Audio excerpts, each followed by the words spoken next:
I wanna show you how to make the scrolling timeline effect in Premiere Pro. Let's go! First of all, just select your text tool and let's write the number of the years. As you can see, you can also modify the size or for example the source of the text. The next step is go to Effects and write Gauss. Here you will find the Gaussian blur effect. Just drag it on the text frame. Then go to your timeline and position it to the beginning. Switch the position on and the blurriness. Move your timeline to the end where you want that your scrolling will finish.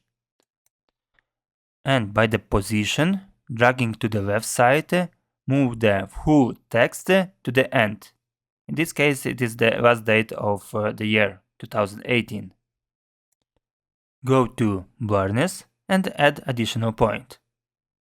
Following, move your timeline in the middle of the frame. By the blurriness, add 200. By the blur dimension, choose horizontal. Next, go to opacity and select the quadrant. Drag it on the timeline. And in case if you wanna to fix it more precisely, you just need to go to blurriness, reduce it to 0, fix our quadrant, and put again 200.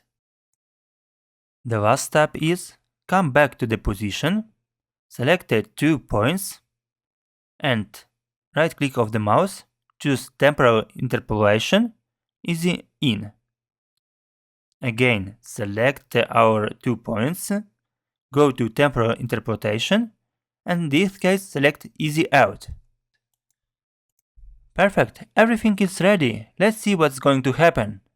Guys, let's grow together. Put your like and subscribe.